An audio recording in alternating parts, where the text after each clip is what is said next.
ela vai apresentar sobre mediação de leitura literária e formação de pequenos leitores. E depois a Julie Rabelo, Dupli Pensar, um mecanismo de poder para o controle das massas no atual cenário brasileiro. Está gravando, de acordo aqui com a minha tela, então eu passo a palavra para o Rafael. Fique à vontade, Rafael. Boa noite a todas e a todos. Meu nome é Rafael, eu sou doutorando na PPG Elite e eu vou apresentar hoje Ecofantasia e Medievalismo na poesia de J.R.R. Tolkien.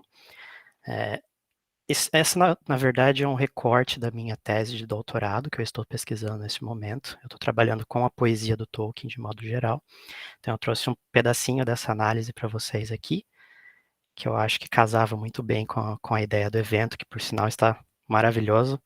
Agradeço a oportunidade de participar. Eu estou conseguindo acompanhar várias das mesas, né? Então, realmente estou gostando muito. Mas ok, vamos lá então. Antes de eu adentrar realmente na poesia do Tolkien, acho que é importante eu trabalhar um pouco com alguns conceitos que eu estou trazendo ali dentro, né? No próprio título, né? Ecofantasia, ecopoesia, medievalismo. Então, o que eu quero dizer com isso? Né? A ecopoesia, de acordo com Alfred Sewers, que é um dos que ajudaram a desenvolver esse conceito, né? Então ele diz o seguinte, que em termos literários, a ecopoiesis pode se referir ao processo de ecopoesia ou poesia ambiental, uma prática relacional de significado, transpessoal, em termos da ecologia profunda, abrangendo o humano e o não humano, que integra práticas performativas culturais da natureza com um foco ecossemiótico em simbolismo enquanto uma teia ecológica. O que ele quer dizer com isso? Aí dentro ele já traz dois conceitos, né? A ecologia profunda, deep ecology, e ecossemiótica. A ecologia profunda é basicamente uma filosofia que inverte o olhar. Em vez do olhar humano sobre o não humano, você inverte o olhar para o não humano em relação ao humano. E com um grande enfoque nesse não humano e nessa rede de relações do ecossistema. Num nível mais extremo, ela tenta quase que excluir o humano da análise. Né? E enquanto que a ecossemiótica ela estuda a questão da natureza, da ecologia, com a capacidade de produzir modelos de signos que nós podemos interpretar. Né? Então, o que ele quer dizer aqui? Que a ecopoesia ela existe de uma maneira relacional, né? Só em relação à natureza. Ela inevitavelmente trabalha com cultura, mas ela trabalha com cultura com base no olhar do não humano. Então, seriam as práticas culturais da própria natureza, né, com foco em todos os signos que elas representam. E aqui a gente pode considerar tanto o orgânico quanto o inorgânico. Né? Podemos considerar a relação de organismos com o seu ambiente, né, desses organismos conosco, com o ambiente conosco e assim por diante. Então, a ecopoesia, ela abrange todos esses aspectos. É uma poesia escrita tendo o ambiente como referência, mas também pode ser um método de leitura de uma poesia, e ela sempre tem um foco ético. Né? Ela sempre vai ter uma discussão de alguma forma que envolve o ecológico. Medievalismo é um pouco mais complicado. A Louise Dassin diz o seguinte a respeito desse conceito, que seria a recepção, interpretação ou recriação da Idade Média Europeia em culturas pós-medievais. Ela abrange uma variedade de práticas culturais, discursos e artefatos materiais com uma amplitude formidável de escopo, tanto temporal, geográfica quanto culturalmente. Então, a grande ironia do medievalismo é que ele é tão ubíquo na nossa sociedade ocidental, né, tem tantas referências inclusas ali, que a gente perde ele de vista e torna-se muito difícil defini-lo. Né? Mas eu estou trazendo esse conceito aqui porque ele é essencial para entender Tolkien, tanto a prosa quanto a poesia dele, uma vez que ele era filólogo, né, e estudioso do período medieval. Um desses aspectos que eu acho que é o mais essencial, né, do medievalismo do Tolkien é o conceito de outro mundo, que ele chama de fairy. Outro mundo, na verdade, não é um conceito dele, uma palavra latina de origem, orbius alius, que significava outro mundo, né, em latim, e eles usavam para descrever a visão de mundo que os celtas, os gauleses na época, tinham em relação ao pós-vida ou um outro mundo paralelo ao nosso, não fica claro. Então, de novo, Sewers, que analisa a literatura celta, ele diz o seguinte, que o outro mundo é um tipo de invólucro ou paisagem múltipla que integra aspectos dos reinos espiritual, imaginário e natural da vida humana e do ambiente físico, incluindo as regiões selvagens e os animais, e que permite mudança de forma, bem como transporte através do tempo e espaço. É frequentemente expresso como uma imagem espelhada que é relacional, transcendente, mas ainda assim imanente.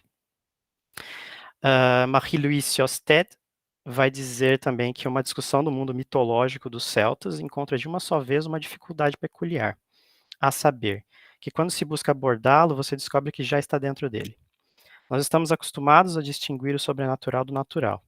Os celtas não tinham nenhum conhecimento dessa distinção, se estamos autorizados a julgar a atitude deles com base na tradição irlandesa, da qual a gente tem mais informações, né? Aqui há continuidade no espaço e no tempo entre o que chamamos do nosso mundo e o outro mundo, ou mundos. Alguns povos, como os romanos, pensavam seus mitos historicamente.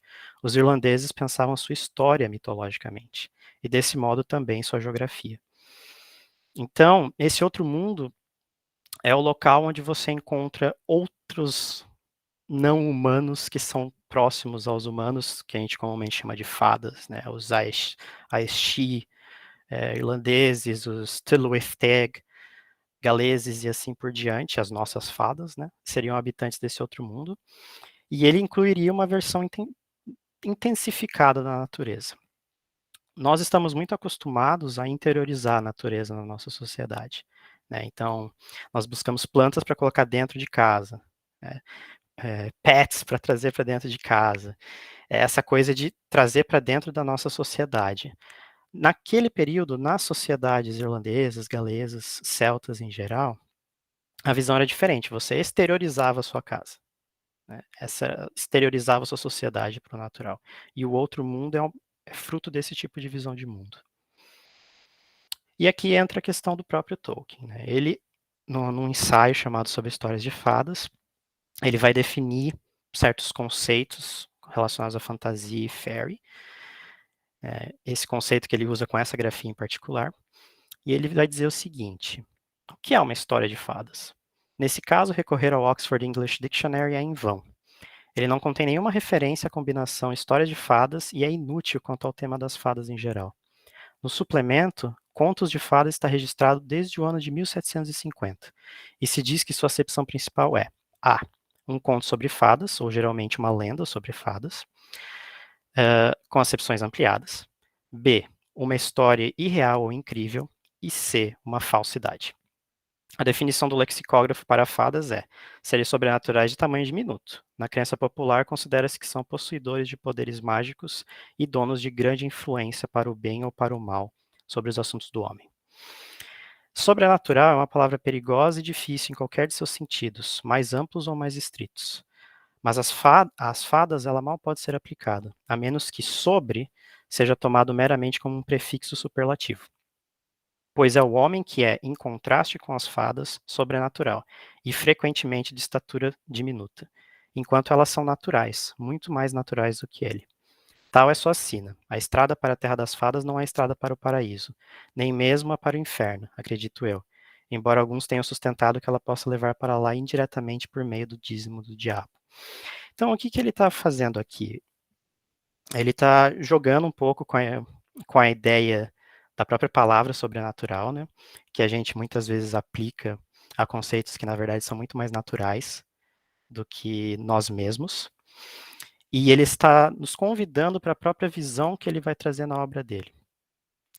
Uma visão de um outro mundo. Uma possibilidade de um outro mundo mais natural do que o nosso mundo humano, mas ao mesmo tempo física e espiritualmente, né, conectado na natureza. Então ele está nos convidando para isso e está questionando os próprios preconceitos envolvidos na ideia de fantasia. Dentro disso, eu jogo a ideia da ecofantasia. É um conceito assim que algumas poucas pessoas já utilizavam, não é desenvolvido, não posso nem necessariamente chamar de um conceito, né? É mais uma ideia, um termo, que seria essa criação de mundos imaginários, mundos secundários ao nosso mundo real primário, que nos permitem pensar a ecologia do nosso mundo real.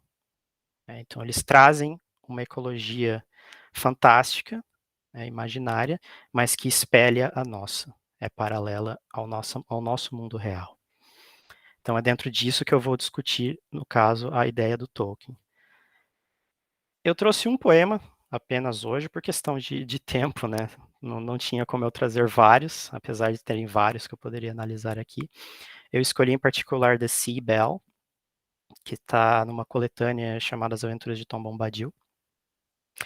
Esse é um poema interessante porque ele está inserido dentro da ideia do legendário do Tolkien, ele está inserido dentro da Terra-média dele, porque um subtítulo para esse poema era O Sonho de Frodo. Então, supostamente seria a respeito do Frodo. Os próprios hobbits escreveram esse poema a respeito de Frodo. Então, eu trouxe aqui eu vou analisar ele em inglês, mas eu trouxe a tradução do Ronald Kermesse para facilitar o acompanhamento. Então, que ele inicia o poema da seguinte forma: I walked by the sea, and there came to me, as a star beam on the wet sand, a white shell like a sea bell. Trembling it lay in my wet hand. In my fingers shaken I heard waken, a ding within, by a harbor bar, a buoy swinging, a call ringing, over endless seas, faint now and far. Aqui nós temos a ideia clássica do outro mundo conforme a literatura irlandesa medieval. Eles tinham um nome para esse tipo de aventura que era chamado Imrama, as Imrama. Eram as aventuras, as viagens, especificamente. Então, você tem vários poemas que envolvem viagens de humanos para esse outro mundo, geralmente através de ilhas. O mais famoso é a Viagem de São Brandão, que vai influenciar diversos outros textos medievais. Aqui ele traz a mesma ideia. Então, você tem uma concha, e eu chamo a atenção para a cor dessa concha, que é branca, white. Esse é um símbolo também que aparece constantemente em várias literaturas celtas medievais, o branco como elemento do outro mundo. E essa concha traz um som, um chamado além-mar, para esse eu lírico que não sabemos quem é. Afinal, a questão do Frodo e tudo mais, a gente sabe por pesquisas, não necessariamente incluso no poema. Então chama ele, atrai ele, como acontece em várias viagens dos textos medievais, que as pessoas são chamadas por objetos mágicos ou vozes mágicas, e eles vão investigar a origem dessas vozes além-mar. E daí ele continua. Then I saw a boat silently float on the night tide, empty and grey. It is later than late, why do we wait? I leapt in and cried, bear me away. It bore me away, wetted with spray, wrapped in a mist, wound in a sleep, to a forgotten strand in a strange land. In the twilight beyond the deep, I heard a sea bell swing in the swell, dinging, dinging in the breaker's roar, on the hidden teeth of a perilous reef. And at last I came to a long shore. Aqui nós temos a chegada à ilha, né? E é interessante notar como essa ilha literalmente o convida até ir lá com um barco. Está chamando ele para ir até esse lugar misterioso, essa natureza intensificada, que aparece na descrição, né, dos danosos baixios, né, a praia, que é longa, o mar, que o atrai até lá. Aqui nós temos o inorgânico. O foco dele, nesse sentido, é o inorgânico. Esse inorgânico que tem, de certa forma, uma consciência. Ele chama esse eu lírico até ele. Continuando. There was echo of song all the evening long, down in the valley, many a thing running to and fro, hares white as snow, voles out of holes, moths on the wing with lantern eyes. In quiet surprise, brocks were staring out of dark doors. I heard dancing there, music in the air, feet going quick on the green floors. But whenever I came, it was ever the same. The feet fled, and all was still. Never a greeting, only the fleeting pipes, voice, horns on the hill. Aqui é que a gente pode pensar a questão que o Sewers traz, né, da ecopoesia, da ecologia profunda e assim por diante. Primeiramente, a gente pode pensar que a questão das vozes simplesmente são de fadas, né, feéricas e assim por diante, mas a descrição que vem a seguir não confirma isso. Ele traz descrição de animais, né, das lebres, ratões, mariposas, né, texugos e assim por diante. Então, uma interpretação possível disso seria de que essa canção, esse eco de canção, vem dos próprios animais da ilha, da própria ilha. Né? E esse dançar também viria disso. Né? A grama voando no ar, os animais em seu cotidiano dentro dessa ilha, e assim por diante. Mas o que eu acho que é interessante a gente pensar aqui é porque ele não consegue alcançar isso. Né? The feet fled, and all was still. Never a greeting, only the fleeting. Pipes, voice, horns on the hill. Sempre no horizonte, nunca perto dele. É essa questão do humano que tenta alcançar o não humano, mas não consegue. Eu penso na separação que a gente tem, né, entre o urbano e o não urbano, né, o social e tudo que está além da nossa sociedade. É essa maneira como a gente se isola do natural de toda forma possível, especialmente nas nossas sociedades urbanas modernas, né? Essa é a dificuldade de você alcançar. E de fato ele continua e diz o seguinte: Of river leaves and the rush sheaves I made me a mantle of jewel green, a tall wand to hold, and a flag of gold. My eyes shone like the star sheen. With flowers crowned, I stood on a mound, and shrill as a call at cockcrow, proudly I cried, Why do you hide? Why do none speak wherever I go? Here now I stand, king of this land, with gladden sword and reed mace. Answer my call, come forth all. Speak to me words, show me a face. Então esse eu lírico, ele vai fazer a coisa mais humana a ser feita nesse tipo de situação. Ele vai tentar se declarar senhor daquele lugar. Né? Se a gente pensar a questão do colonialismo expandido para a questão do ecológico, né? E são, de fato, conceitos que são trabalhados juntos, muitas vezes dentro da ecocrítica, a tentativa é do humano colonizar o não humano. Né? Então, ele se veste do não humano, né? Com o seu manto feito de folhas, né? Seu cetro feito de coisas que ele encontra, e assim por diante, para tentar controlar aquele ambiente e forçar aquele ambiente a responder a ele. Né?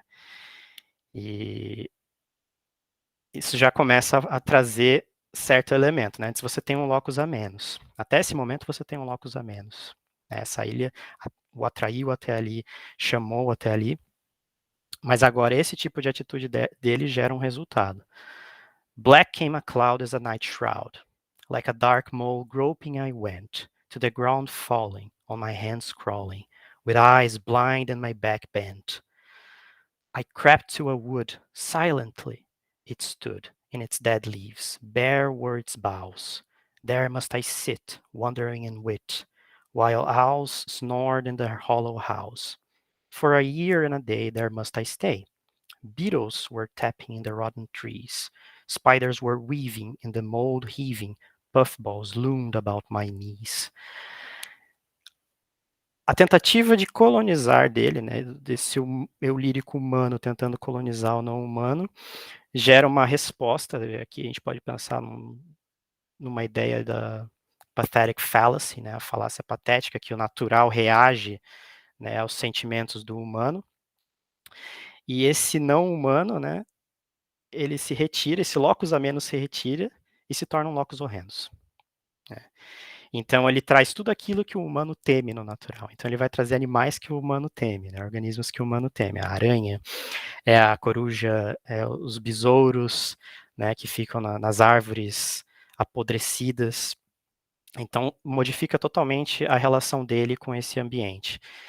Então, não apenas ele não conseguiu alcançar a música desse não humano, desse ecológico que ele estava indo atrás, como esse ecológico se retirou de cena. Então, eventualmente, ele é expulso da ilha. O barco aparece e leva ele de volta para o mundo humano, né, o mundo da sociedade. E quando ele chega lá, a visão que ele adquiriu, né, no exílio, nessa punição que ele recebeu nessa ilha, continua afetando ele. Então ele diz o seguinte, né, o eu lírico diz o seguinte: Houses were shuttered, wind round them muttered, roads were empty, I sat by a door, and where drizzling rain poured down a drain, I cast away all that I bore. In my clutching hand some grains of sand, and a seashell silent and dead. Never will my ear that bell hear, never my feet that shore tread, never again, as in sad lane, in blind alley, and in long street, ragged, I walk. To myself I talk, for still they speak not, man that I meet. Então ele foi expulso, ele já tinha ficado cegado pela escuridão da ilha, ele foi expulso da ilha, a concha que tinha com ele está quebrada, ele não tem mais um retorno para esse lugar, e ele percebe que dentro da sociedade, né, humana, não há uma conexão entre as pessoas também.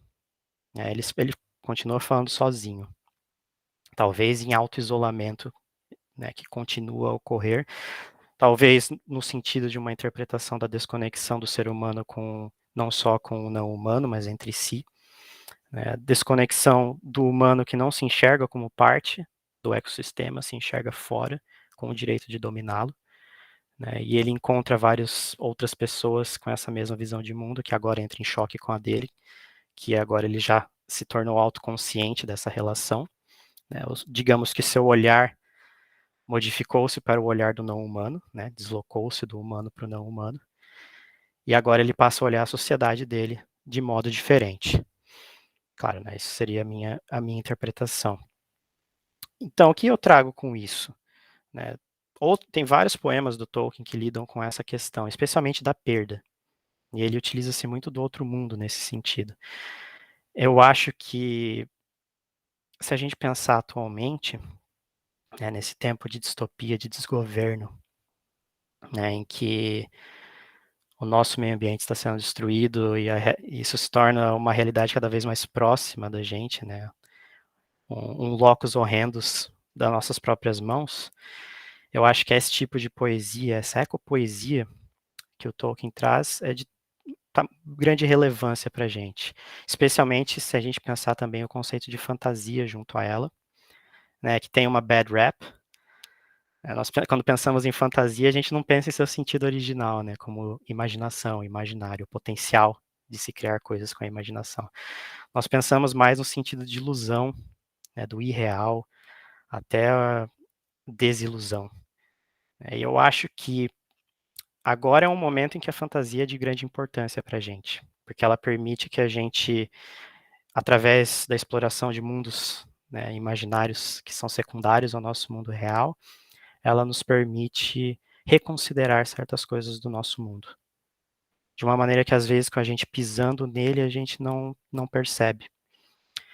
E essa poesia eu acho que é representativa dessa ideia, esse poema que ele traz. E aqui eu trago minhas referências, que eu utilizei ao longo da apresentação. Seria isso. Obrigado.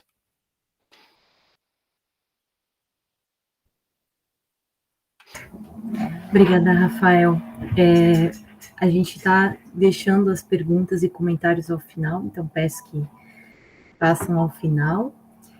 E só para comentar bem rapidinho, o Rafael falou que estava acompanhando o seminário, e acredito que ele e o Júlio, que também estão nos acompanhando aqui, são as pessoas que, pelo menos, né, tem mais inscrições na ficha de inscrições, na lista de presenças. 10 mesas, Rafael. 10 mesas, Júlio. Vocês não querem participar da comissão de organização, não? assistiram metade do seminário. Eu gostaria de agradecer muito por vocês estarem presentes nas outras mesas para ouvir os colegas. Então, agora eu passo a palavra para a Eduarda e para a sua apresentação. Tá, eu vou apresentar aqui.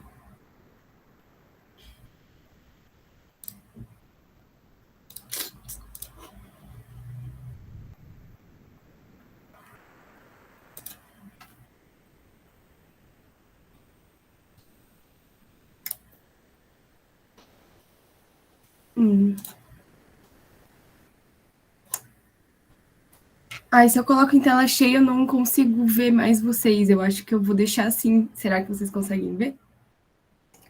Conseguimos sim. Uhum.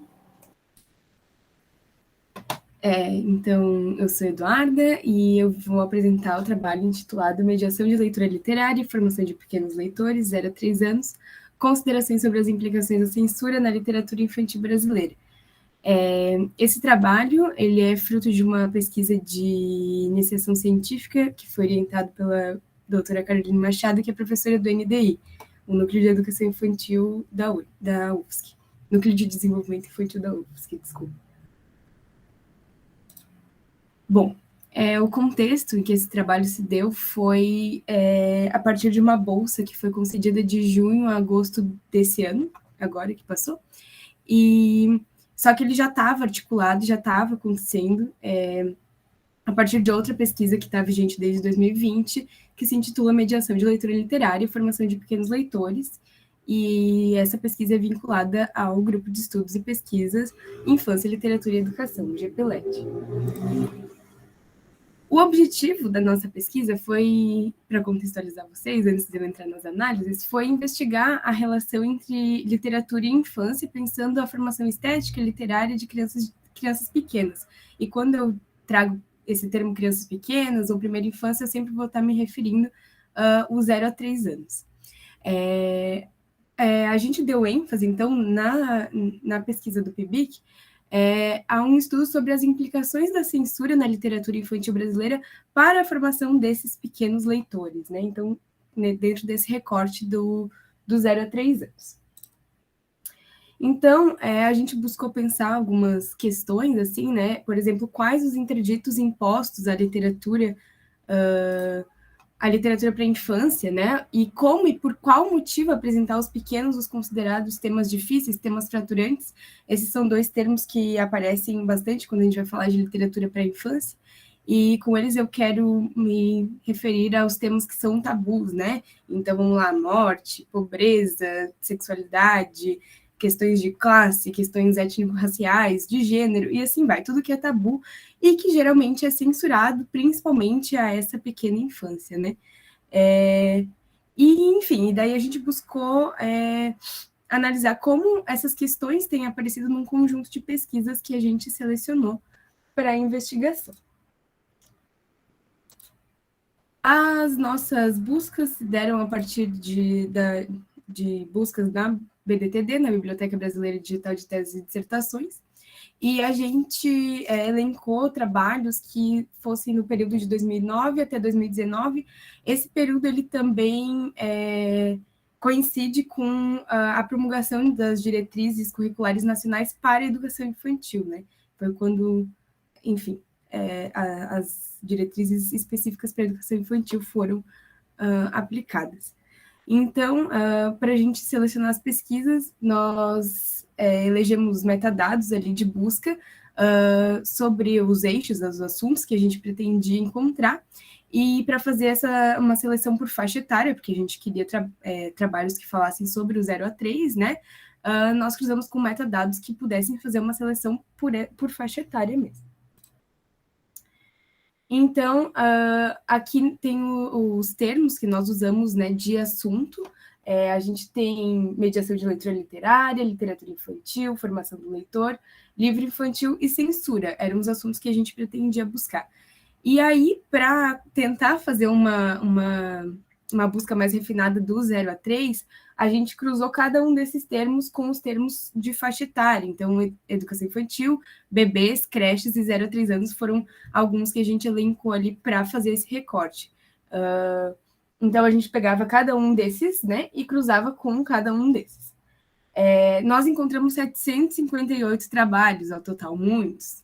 Só que a gente selecionou apenas 43 que eram relevantes, porque muitos apareciam, não eram sobre a temática, ou não eram sobre o 0 a 3 anos. Por exemplo, quando a gente cruzou com creche, podia aparecer 5, 6 anos, né? Ou quando a gente... aparecia muita coisa de ensino fundamental também, porque, na verdade, é mais onde essas questões de mediação de leitura literária se fazem presentes, infelizmente, né, nas pesquisas. Então, em mediação de leitura literária, nós encontramos 7 trabalhos, em literatura infantil, 18, selecionamos, né? 18 trabalhos, em formação do leitor, 10, em livro infantil, 6, e em censura, quando a gente cruza censura com esses termos aqui sobre a primeira infância, a gente selecionou apenas 2 trabalhos, né? Desses 43 encontrados, 5 eram teses e 38 eram dissertações.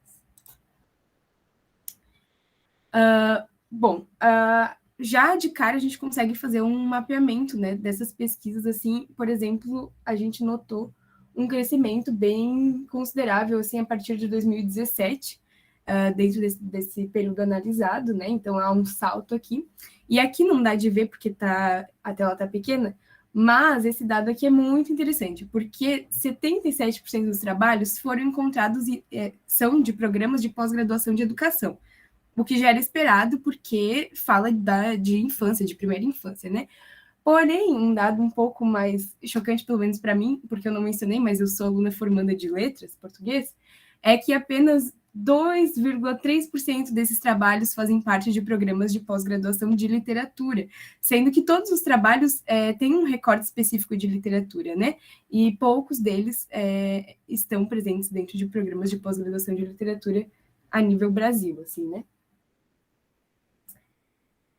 Então, para a gente fazer a análise mais refinada do que dizem os trabalhos, né, nós criamos 4 novas categorias que não são aquelas mesmas da busca, né? Então, as categorias foram mediação de leitura literária, literatura e infância, como uma categoria só, formação do leitor e censura. Aqui tem a censura, que é sobre o que esse trabalho é o recorte dessa apresentação.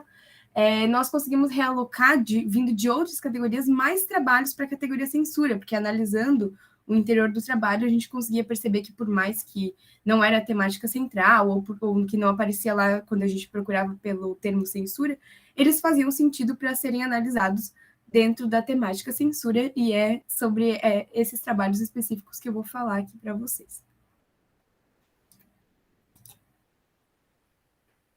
Eu acho que eu vou botar em tela cheia, não faz mal que eu não veja aqui, porque para vocês conseguirem ver melhor também. Ficou grande para vocês?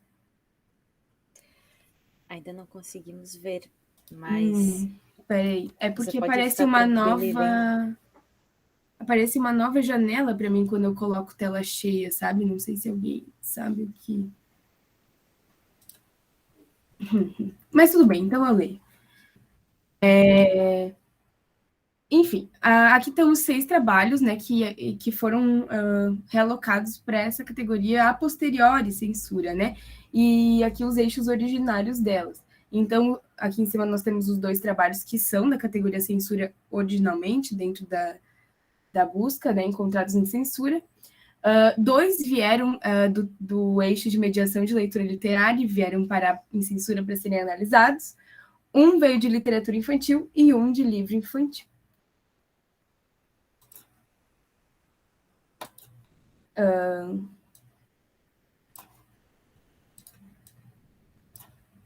Enfim, aqui as nossas análises, então, né? Aqui estão os 2 trabalhos que já foram encontrados dentro da categoria censura, que são Moraes 2011 e Loureiro 2012. Esses 2 trabalhos, eles têm eu vou ler o título para vocês. O Moraes 2011 chama Literatura Infantil como Instrumento de Denúncia da Ditadura Militar, e Loureiro 2012 chama O Avesso do Tesouro, Notas sobre a negociação da infância em torno dos livros de Monteiro Lobato. Esses 2 trabalhos, eles já tinham a palavra censura ou em seu resumo, ou nas palavras-chave, tanto que eles foram já encontrados dentro desse termo. Esses dois trabalhos eles têm características bem parecidas no sentido de serem trabalhos assim, histórico-literários, né? Eles traçam um panorama mais histórico da literatura que eles estão analisando ali. Em Moraes 2011, ele pega livros que eram produzidos para a infância no período da ditadura militar e para analisar os conteúdos que tinham, né, sobre o que se tratavam, e ele conseguiu perceber que a censura não pegava possíveis denúncias da ditadura dentro dos livros produzidos para a infância. Então, vários autores consagrados acabavam produzindo literatura para a infância porque era uma forma de burlar a censura que tinha. E isso acontecia porque a literatura para a infância, né, até hoje é um pouco, mas na época não era visto como uma literatura de verdade, como literatura de fato. Então, acabava passando, né, pela censura, porque era irrelevante, digamos assim. E tem muitos livros que acabam denunciando, sendo usados como forma de denúncia mesmo da ditadura militar, e que eram feitos para crianças. Já Loureiro 2012 vai trazer de fato, assim, um panorama do mais recente até o início da obra de Monteiro Lobato, né? Ele parte de uma possível censura que ronda, assim, as produções do autor, e ele faz um compilado, né? Uma análise de toda a obra do Monteiro Lobato, assim, com todas as polêmicas envolvidas e tudo mais, partindo de uma possível censura que há dentro das obras do autor, né? E aqui estão os trabalhos que a gente realocou, porque quando a gente, enfim, se adentrou os trabalhos, a gente percebeu que eles podiam ser também analisados como censura, apesar de que esse termo não aparece nem em resumos, nem em palavra-chave, nem em nada que a BDTD conseguisse captar, né, quando a gente usou a palavra censura. A gente tem... Vou ler os títulos, porque não dá de ler, né? O primeiro trabalho chama Pela Estrada Fora, Eu Não Vou Bem Sozinha, a experiência de mediação de leitura literária e a classificação dos livros de literatura infantil por faixa etária. Esse trabalho, ele é bastante interessante porque a autora se coloca contra a divisão por faixa etária dos livros produzidos para a infância. Então, ela fala que classificar, por exemplo, que nem a gente via, né? Quando eu ia na biblioteca da minha cidade, tinha, assim, os livros com a fita vermelha, eles são para crianças até 3 anos. Os livros com a fita verde são para crianças de até 6 anos. E assim vai. E muitas bibliotecas são organizadas dessa forma, né? A autora fala, ela é contra isso, e ela diz que isso é uma forma de subestimar a capacidade das crianças, né? Ela defende que as crianças têm capacidade crítica sobre aquilo que lhes é apresentado e que, enfim, censurar um livro, né, uma obra literária, por causa de uma possível complexidade ou de uma temática ali que crianças de 0 a 3 não podem ter, ou crianças de 0 a 3 não vão entender, é uma forma de subestimar, de fato, a capacidade daquele ser humano. Em contrapartida, tem um trabalho que é ali no 2019 que se intitula Biblioteca Escolar, Espaços, Acervos, Atividades e Interações na Educação Infantil. Esse trabalho ele se contrapõe a Galvão 2017, porque ele faz, na verdade, ele reforça que os livros devem sim ser divididos por faixa etária. Esse trabalho ela analisa as famosas bebetecas, né, que são bibliotecas escolares em espaços de educação infantil, e a autora vai colocando durante seu trabalho que ela julga ser adequado nas bibliotecas que ela analisa e o que ela julga não ser adequado. Ela, inclusive, usa esse termo adequado. E, então, ela vai fazer essa defesa da divisão por faixa etárias, né? Que há livros e materiais que as crianças podem ter acesso e outros livros que é o adulto que tem que encostar, que é o adulto que tem que tocar, e porque a criança vai, sei lá, morder, babar ou qualquer coisa assim. Então, esses dois trabalhos, eles se contrapõem nesse sentido, que uma vai fazer a defesa dessa divisão por faixa etária e outra vai falar que isso subestima a capacidade das crianças.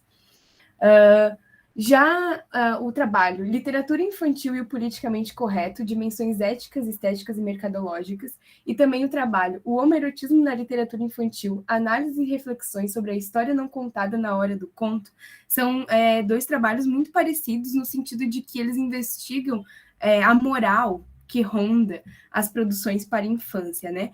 Em Literatura Infantil e Politicamente Correto, que é Schlevick 2019, a autora vai buscar entender, né, como surge o politicamente correto, como isso chega nas produções para a infância, por que chega, e esse politicamente correto acaba ditando o que deve ou não ter nas escolas, ou os pais deixarem as crianças terem acesso no sentido de literatura mesmo.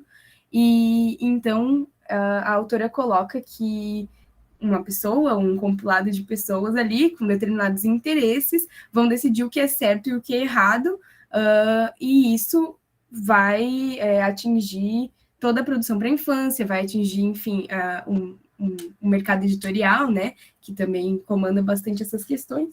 E então há toda essa moral que permeia ali produções para a infância, né? E Vieira 2017, que é o trabalho do homoerotismo na literatura infantil, também vai falar da moral dentro das produções para a infância, porém com esse recorte específico do homoerotismo como pauta, né, como assunto dos livros.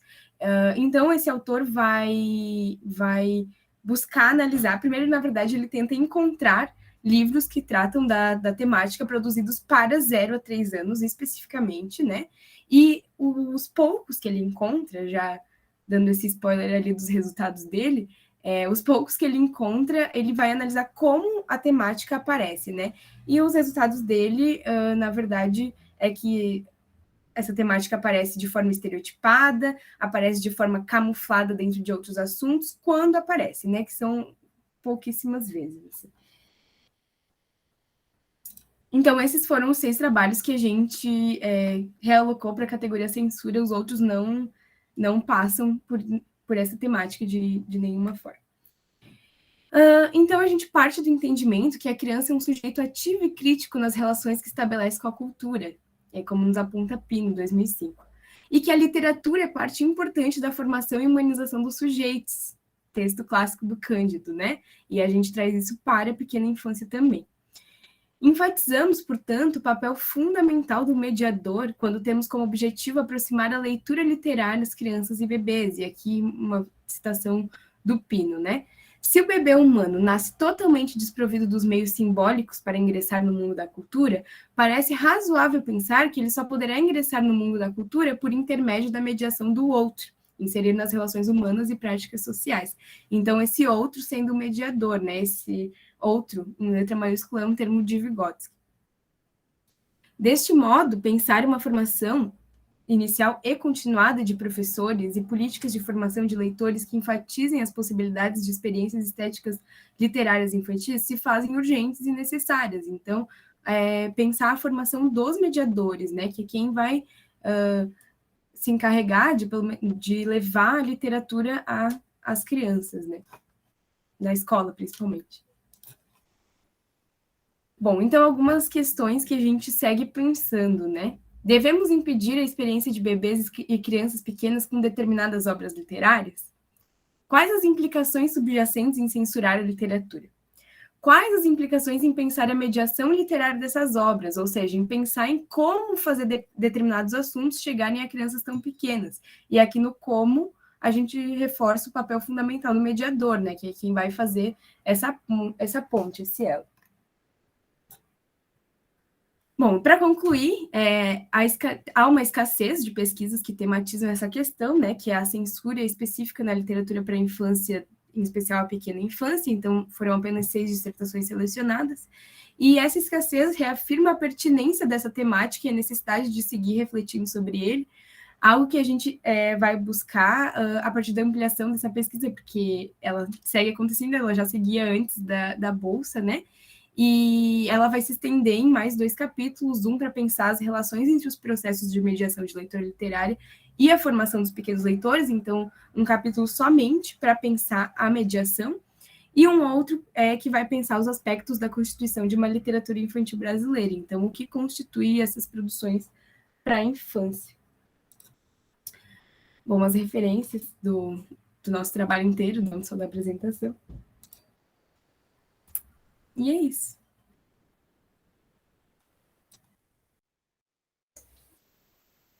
Uau! Que levantamento, Eduarda, que levantamento de corpos primoroso. Gente, que trabalho! Obrigada. Nossa, ler tudo e analisar tudo. Nossa. Mas depois a gente conversa. Notei várias coisas aqui. Vou passar a palavra para Juliana. Acabou o nervosismo, Juliana? Tá mais tranquila agora?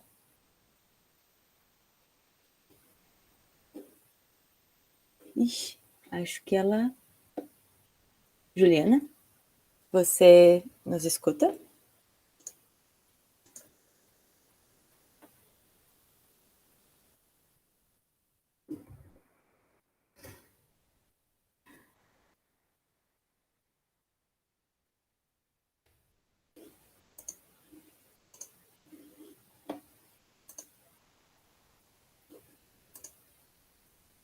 Julie? Escuta a gente, Julie? Ah, tá. Oi. A gente não consegue te ouvir. Se você está falando algo, a gente não está ouvindo.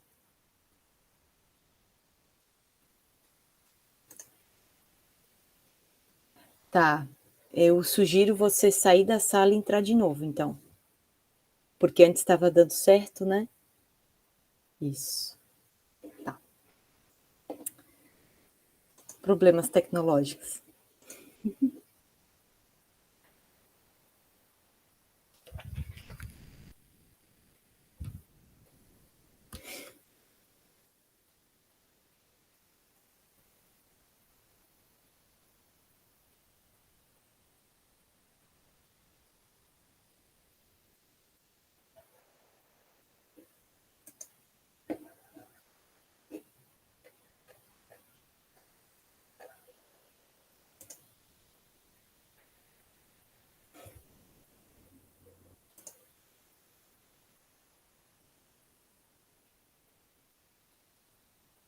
E agora, Juliana? Oi. Agora sim.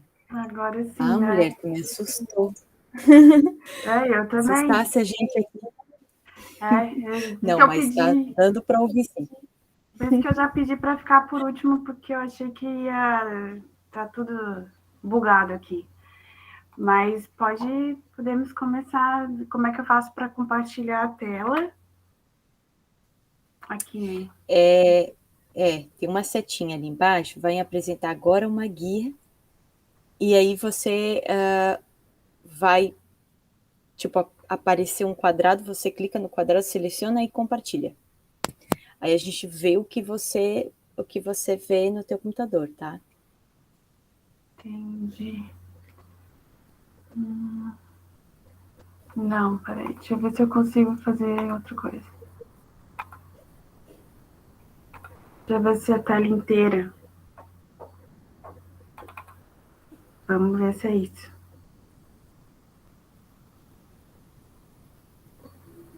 Eu acho que eu não. Vamos ver se eu consigo compartilhar, que eu tô com duas telas e eu não sei como é que compartilha aqui duas telas. Mas vamos ver. Vamos tentar. Ver se tá conseguindo. Já apertei para compartilhar, tá? Tá indo.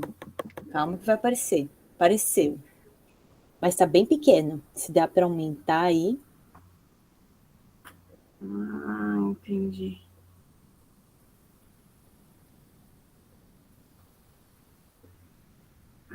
Muito pequeno? Tá bem pequeno, viu? Deixa eu ver. Então.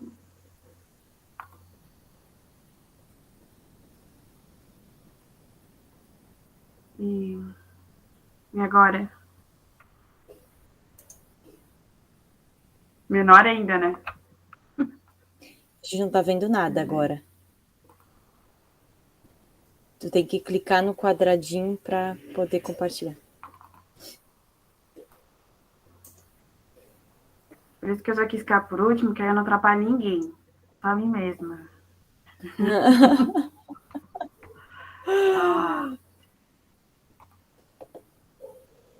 Vamos ver se vai dar certo. Agora a gente vê a tua tela. Ah, Tá. perfeito. Vocês conseguem ver? Estamos vendo. Uhum. Estamos vendo, sim. É que eu não vou conseguir ver vocês então agora. Sem problemas. Coisa horrível. Então, então deixa eu voltar aqui. Posso começar? Claro. Primeiro quero começar dizendo que é horrível não ver ninguém, né? Tudo bem. Meu nome é Juliana, eu sou graduada em Letras Português pela Universidade Federal há um certo tempo, sou professora de língua portuguesa há um bom tempo também. E hoje eu sou graduanda de Direito na Universidade Federal também, na 8ª fase de Direito Noturno, né? Então, eu trago hoje no trabalho para vocês, né, uma análise, uma artigo, a apresentação de um artigo que foi produzido a partir de um trabalho de um grupo de estudos que existe no curso de Direito e numa área específica do Direito, que é chamada de Direito e Literatura, né? Então, a abordagem que eu trago para vocês é o duplo pensar um mecanismo de poder para controle de massas no atual cenário brasileiro. Então, primeiro falar desse grupo que existe, que está atuando na UFSC, né, está atuante desde 2019. A gente, né, começou esse grupo com a professora Luana, a partir da ideia de 2 alunos, né, a Sasha e agora me esqueci o Caos, eu sei o sobrenome dele só, então não é Caos, tá? É Rafael. A Sasha e o Rafael, 2 alunos, eles procuraram a professora para que tivesse esse trabalho que já existia na UFSC com o professor Cancelier, né? E ela abraçou essa ideia desses 2 alunos e a partir de então a gente começou a se reunir a cada 15 dias para trabalhar a leitura de livros, né, que estejam relacionados com um estudo interdisciplinar das obras. Como eu tenho já a formação em letras, né, eu passei a atuar no grupo mais por um prazer literário que eu tenho, não só de professora, mas também de matar essa saudade de estar em sala de aula de letras, de estar debatendo, e por sentir falta dessa postura acadêmica de letras dentro do curso de Direito, que foi até um choque meio que eu tive, né? Porque a forma, apesar de ser um curso que também tem bastante leitura, a forma como ela se aplica na didática, no dia a dia, comportamento dos alunos, é bem distante da nossa. Eu digo nossa, letras, né? Literatura, letras, as vernáculas ou a LL. Né? Então, é um espaço crítico, a gente traz essas obras, trabalhamos diversas, e esse grupo que eu estou mostrando ali para vocês, está ali como integrantes, mas hoje, esse grupo é o grupo da organização. Hoje o literário ele funciona pela internet, por conta da pandemia, a gente acabou abraçando quase que alunos de todo o país, assim, tem muito mais pessoas de fora da UFSC, de fora do estado, participando hoje do literário, até do que pessoas de dentro da universidade. Então, os nossos encontros têm em média aí para mais de 50 participantes, né? E com convidados, etc., e várias temáticas. Bem, posto isso, né, vamos para a obra bem rapidinho, a obra o que a gente faz, né, antes disso, para gerar esse trabalho, depois da leitura, é feita uma exposição no perfil de Instagram, né, e isso vai culminar numa obra também. Então, cada livro que a gente trabalha, são produzidos textos com imagens, e isso é exposto né, na internet. Então, meu primeiro texto, meu primeiro artigo, depois desse trabalho de debates, né, é o que eu trago hoje para vocês. Então, a obra eu acredito que todo mundo já deva conhecer, do George Orwell, né, de 1984, essa distopia que veio à tona, né, durante aí, o governo Trump, durante também a pandemia, próximo das eleições, mais ainda durante a pandemia, e voltou com uma leitura, um foco dessa leitura, eu falo do governo Trump, porque ele foi mencionado durante esse governo e várias pessoas começaram a buscar a leitura desse livro. O trabalho que eu trago para vocês também, ele é situado em 2019, tá? Então, a gente já está no primeiro ano de governo, do governo atual no Brasil. Essa obra, de modo geral, é uma obra que traz a história de um regime autoritário. Eu não sei se eu estou demorando muito, porque eu não estou vendo tela, não estou vendo nada, vocês me deem um toque, né? E a presença do grande irmão que controla essa massa, né?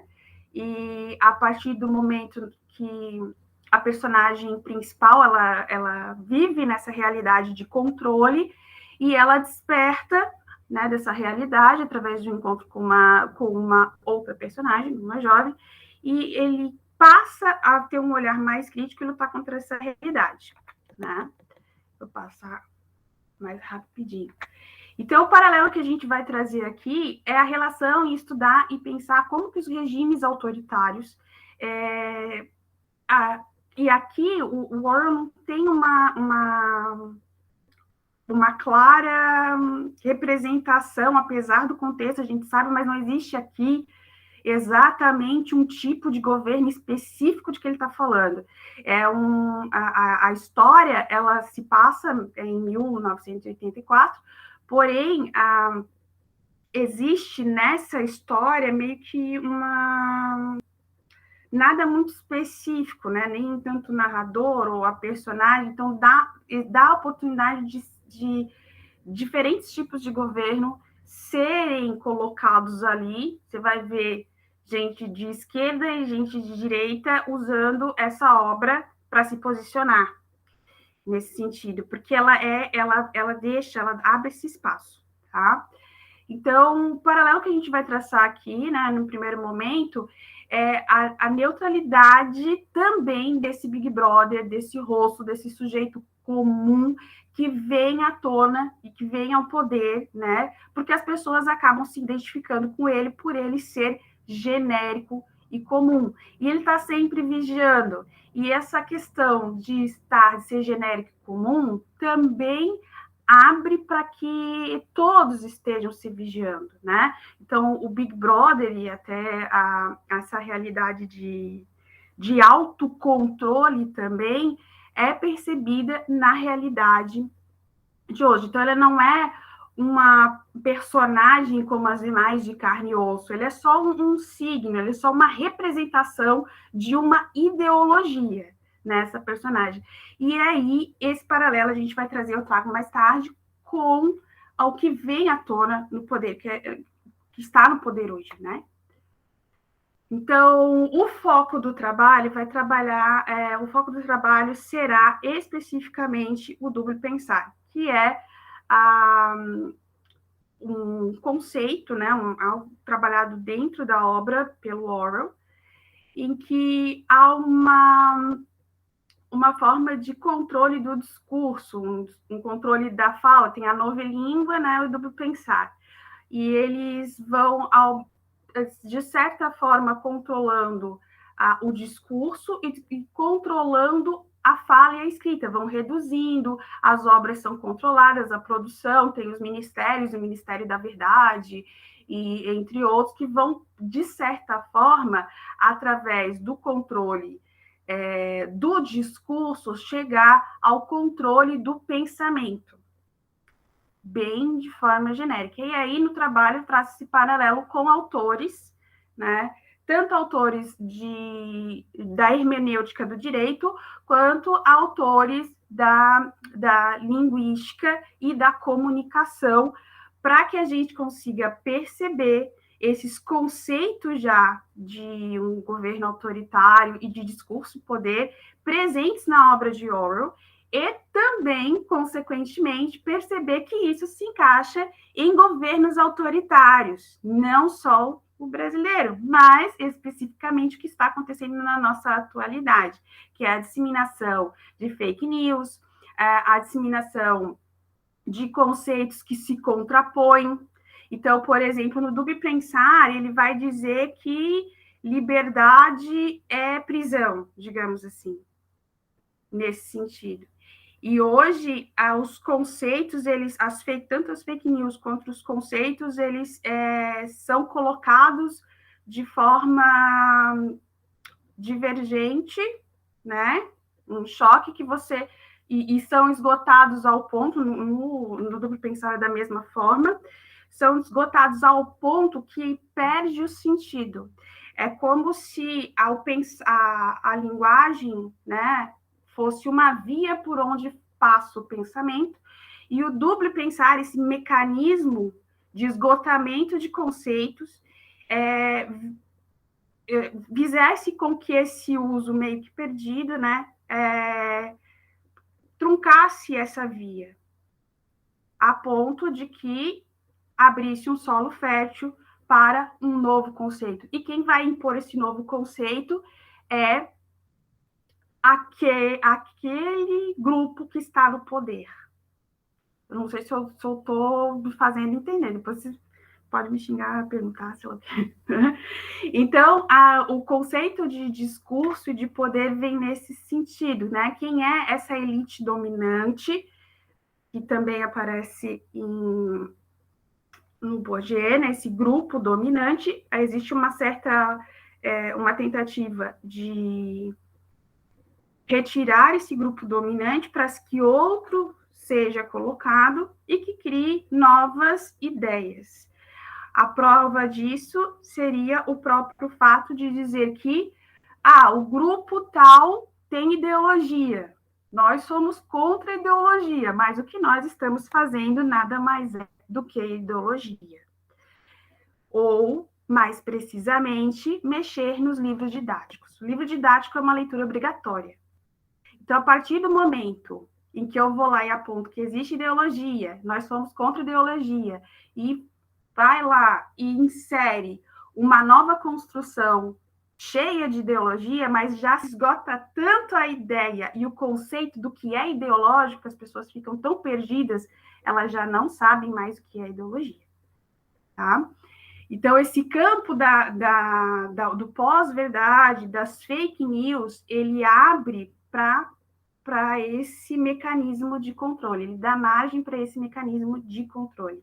Esse trabalho é de 2009, mas eu posso pegar exemplos que existem até hoje. Então, em 2019, em 2019, a gente tem eu vou mostrar a notícia mais tarde, mas uma tentativa constante de mudar a história nos livros didáticos. Isso para um tempo, mas se reafirma nesse mês agora, quando se tenta mexer na prova do Enem com o mesmo assunto. Tá? Então, em 1984, nessa situação, a gente consegue perceber essas novas verdades, essas mentiras que são jogadas, essas notícias, um monte de informação que a pessoa fica meio que embaralhada, e a gente consegue perceber isso na figura que está no poder. Então, através da análise de notícias de 2019, do mote de notícias de 2019, é possível perceber essas características do Dube Pensar aplicadas, né, hoje na realidade brasileira, independente de qualquer posicionamento político, etc. São fatos, são notícias e são posicionamentos que realmente aconteceram. Tá? Então, o fato de mentir constantemente já vem dessa figura desde muito antes de estar no meio político. E isso já está expresso em processo. Tá? Outra notícia é tentar, né, a notícia que a gente tem, mas depois que tem a CPI, foram descobrir que, né, tentaram mexer, etc. Isso já foi notícia em 2019. Então, essa recorrência de cortina de fumaça, de informações constantes, faz com que a gente quase que esqueça que isso é recorrente. Essas notícias falsas são recorrentes, essas informações falsas, dizer uma coisa e daqui a pouco não dizer essa coisa, esse mecanismo ele é constantemente repetitivo na nossa realidade. Então, por exemplo, soltar essas mentiras, essas inverdades, mesmo que haja uma fundamentação, é uma constante. Voltando ainda na figura, tá? A figura é muito parecida, tanto que hoje nós temos no poder alguém que se identifica, várias pessoas se identificam. Apesar de ser um indivíduo que muita gente pode dizer que seja vazio ou etc., ele tem um rosto que se identifica com talvez com o posicionamento político que a gente vê da imagem, né? Então tem gente que vai se identificar com a imagem dele, mas muita gente vai se identificar com a postura e etc. Então, é muito fácil se colocar no lugar, se identificar.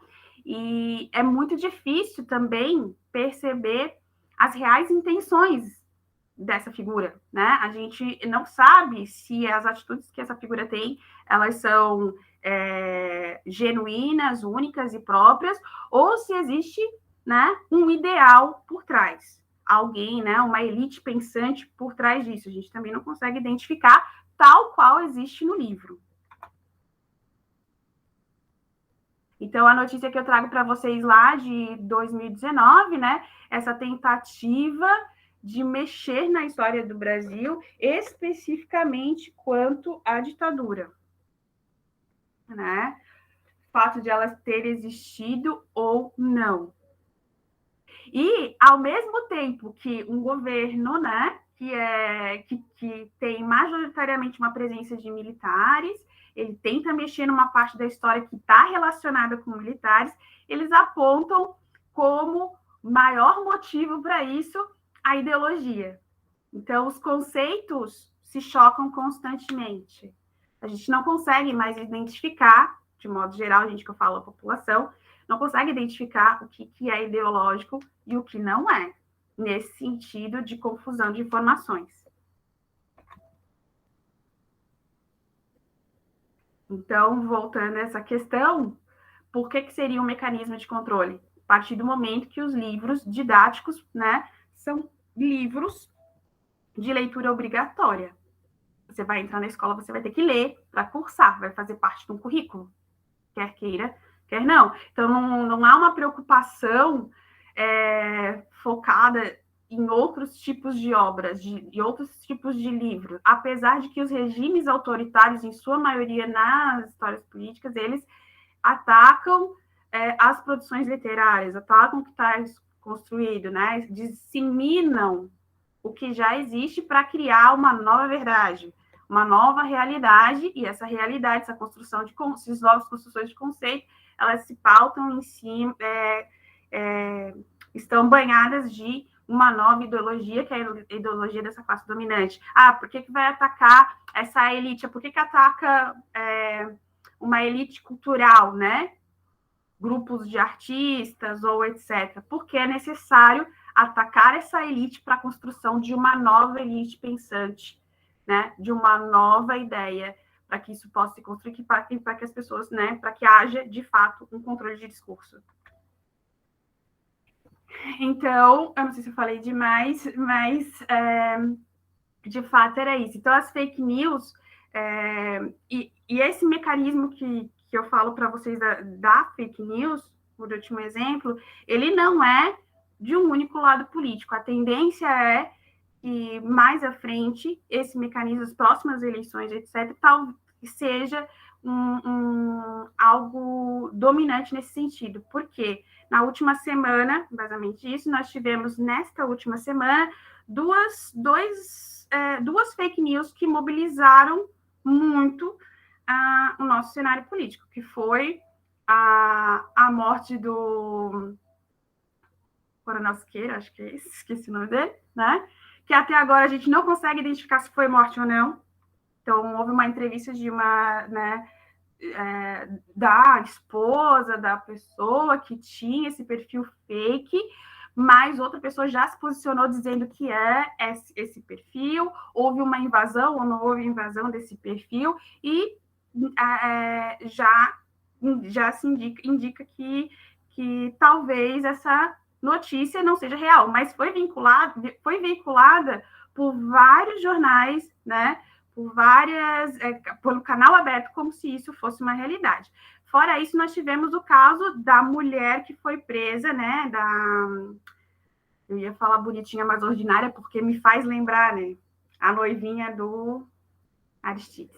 O caso da noivinha do Aristides foi uma fake news. Não houve, né? No primeiro dia foi noticiado por todo mundo, como se isso tivesse acontecido, e de fato não houve. Não tem aqui a notícia, porque a tela fechada, se eu abrir, eu vou tirar para vocês. Mas, de fato, descobriu-se que não houve esse grito de noivinha do Aristides. Isso foi uma fake news inventada por oposição. Então, não foram eles que inventaram também, tá? E é por isso que, nesse sentido, né, eu aqui reafirmo que as fake news têm uma forte possibilidade dessas fake news serem o mecanismo dominante das próximas eleições, né? De modo geral, vai ganhar, abro aspas aqui, né? Estou supondo, ganharia quem mentiria mais.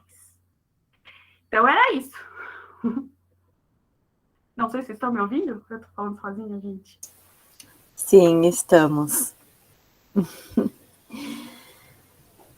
Juliana, eu queria agradecer a sua coragem por trazer um assunto tão vivo para a gente e tão político, né? Tão arriscado, né? Isso, arriscado é uma boa palavra para isso. Eu vou interromper teu compartilhamento, certo? Obrigada. Interromper aqui, acho que eu consigo fazer isso. Ou não. Deixa eu parar aqui. Se eu consigo. Tu consegue parar? Porque eu, pelo visto, não sou uma boa ditadora. Olha, eu queria dizer também que tenho uma próxima sugestão para o seu grupo de leitura, tá? A Morte da Verdade, do Mikiko Kakutani. Notas sobre a mentira na era Trump. Eu li faz bastante tempo, mas esse livro ele discute sobre como as mentiras ou meia-verdades, né, contadas pelo Trump foram se acumulando e criaram um ruído. As pessoas acabaram se amortecendo por conta dessas mentiras e não mais se importando, né? Então, eu tenho essa sugestão para você. Bom, eu abro então para as perguntas ou comentários do pessoal. Eu tenho bastante coisa para falar, porque eu anotei um monte de coisa dos 3. Gostei bastante. Coloquei ali no grupo, que a gente tem um grupo com os alunos do PPG Elite. Coloquei no grupo que a gente ia fechar com chave de ouro. A mesa dos alunos e alunas, e acho que foi realmente foi isso, viu? E eu acho que eu vou começar, então, do início do Rafael. Rafael, eu gostei bastante da tua apresentação. Eu sou, assim, não vou dizer fã, que eu acho que é um pouquinho demais, mas eu sou muito interessada pelo tema da fantasia, e tanto que acabei de fazer um trabalho com um amigo meu, que é o Antônio, sobre Franklin Cascais, que é esse escritor maravilhoso aqui de Florianópolis, que coletou contos, causos, histórias, né, de pescadores, de benzedeiras aqui da ilha, e esses contos mexem muito com questão das bruxas, né, das benzedeiras, do diabo, né, dessa entidade demoníaca, e com Deus também, e é super interessante, claro, ele de uma maneira mais coletiva, né, diferente do Tolkien, pelo menos o que você mostrou aqui, é fantástico como o elemento mágico extraordinário toca o nosso mundo e para mostrar coisas escondidas dentro dele. Então, o Franklin, pelo menos, faz isso muito bem. Ele mostra, por exemplo, problemas que naquela época se tinha, né? Crianças que morriam muito cedo, que estavam embruxadas, né? A dificuldade de uma pessoa de se locomover dentro da ilha, de buscar auxílio de saúde, enfim, questões sociais também. Então, tinha um fazendeiro, tinha os políticos que de vez em quando vinham, e eles eram comparados com essas bruxas que vinham só por interesses, né? Então, tem esse elemento fantástico me interessa justamente quando ele mostra e faz uma crítica social. Eu me interesso muito por isso e gostaria de te ouvir falar sobre se você vê isso nos poemas do Tolkien.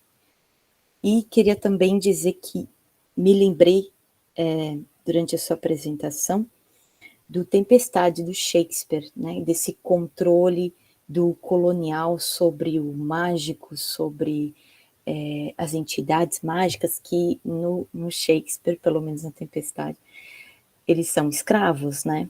Eles são escravos do lord inglês que desembarcou lá e meio que aprisionou eles, né? Eles têm que fazer as vontades do cara que está ali, que não nasceu junto com a ilha, não é um elemento mágico, mas tem controle sobre eles. E vive dizendo, você vai fazer isso, daí eu te liberto, mas nunca liberta. É um engano, né? Um engodo. E para Eduarda, nossa, eu anotei um monte de coisa.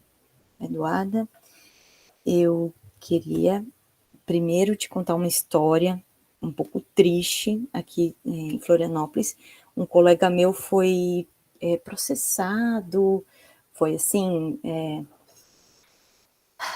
perseguido no Facebook por pais evangélicos, pois ele trouxe para uma turma de sétimo anos, oitavo ano, não vou me recordar, fantasias eletivas do Carlos Henrique Schroeder, que tem contos homoafetivos, e foi muito problemático, porque tanto que tivemos até um vereador, tá? Um vereador que levou isso para a Câmara dos Vereadores, numa sessão plenária, e numa discussão muito moral, né? Ai, olha o que eles estão ensinando para as nossas crianças. Então, isso me leva a pensar também na questão da domesticação dos corpos infantis, o quanto a gente pensa que a gente, adulto, sabe das coisas e precisa, então, proteger essa criança, né? Colocá-la num vidrinho para que ela possa aprender o certo, o que a gente acha certo, né? E aí eu lembrei de um artigo sobre formação de leitores da professora Regina Zimmermann, não sei se tu já leu, e é fantástico, porque ela contrasta e pega justamente o Mágico de Oz, né, a Dorothy, para pensar sobre essa questão de ensinar a criança a não obedecer, né? A ensinar a criança a se virar sozinha e a não obedecer aos adultos. Então, esse texto é muito clássico, né? Eu gosto muito dele, ele é interessante. E, na verdade, a minha pergunta é mais uma curiosidade que eu tenho, que eu sei que a sua pesquisa não é sobre isso, né? Porque seu levantamento é sobre pessoas que pensaram a censura. Mas eu queria saber se você encontrou por aí um exemplo de um livro infantil para esses pequenas crianças, acho que esse é o termo que você utiliza, se você encontrou por aí um exemplo de um livro que foi censurado, né? Que muito me interessa, fiquei curiosa, né, não é? E para a Juliana, era isso aqui do... Gente, eu tenho muita coisa anotada, desculpa, tá? Esse aqui do Trump, que é muito... Esse livrinho é muito interessante. E, bem, acho que a principal pergunta que eu tenho para fazer é como se faz para ter fôlego para fazer 2 graduações, Juliana? Como, como você consegue? Mas, enfim, mas não é nenhuma pergunta, na verdade, é um caos que eu tenho, que não é meu, que é do meu namorado, que está aqui do lado. E ele chegou esses dias em casa e ele falou que ele viu uma placa escrito, até pedi para ele anotar aqui durante sua apresentação.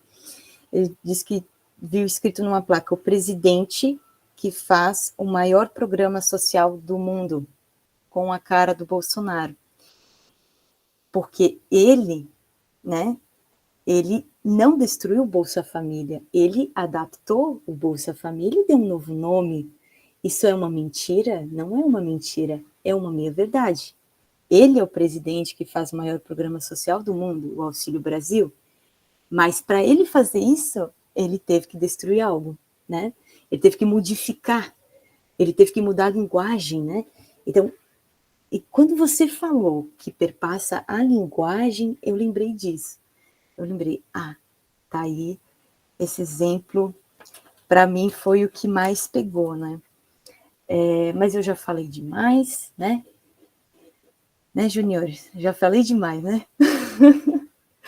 Eu vou deixar para os outros falarem, levante suas mãos, abram os microfones, escrevam no chat, vocês podem me responder ou não, né? E é isso. Aí, obrigada. Não agradeci, obrigada.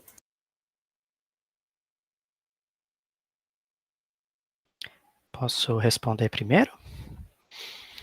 Então, com relação a esse elemento de crítica social na escrita do Tolkien, especialmente numa perspectiva ecológica dele, sim, havia muita crítica, mesmo se pensarmos nas principais obras, né, O Senhor dos Anéis, O Silmarillion, O Hobbit, no Senhor dos Anéis você tem uma crítica clara à industrialização na forma dos entes, né, e a figura do Saruman enquanto representativa da industrialização, né.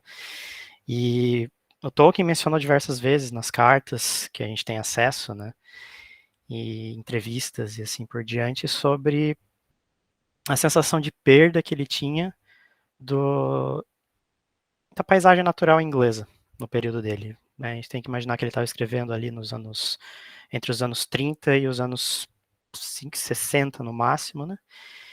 E esse foi um período de industrialização intensa na maior parte das regiões rurais da Inglaterra. Então ele viu muita coisa que era da infância dele ser destruída, né, em prol disso. Ele era tremendamente contra o império, ele era anti-imperialista, apesar de ele ser de certa forma nacionalista, né, com a questão da Inglaterra, especialmente da identidade dele como uma pessoa que vivia nas Midlands ocidentais, né, ele era anti-imperialista. Ele, inclusive, teve problemas, né? Primeiro que ele já era um católico na Inglaterra, que era muito mal visto. Segundo que ele apoiou a separação da República da Irlanda do Império. Então, ele tinha contatos com a Irlanda, né?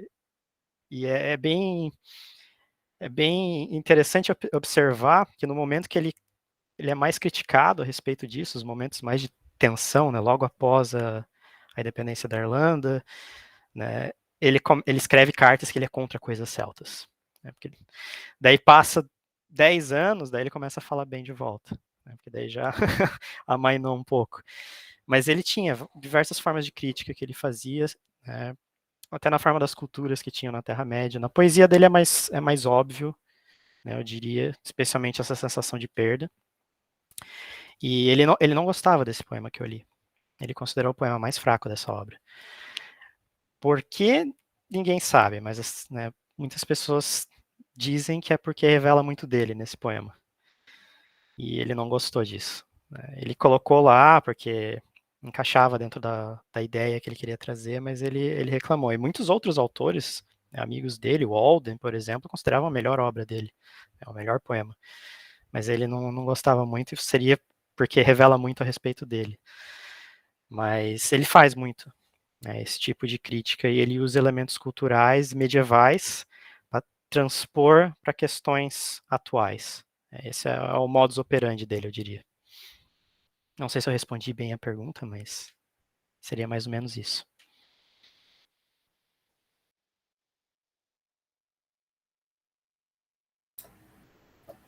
Oi, então,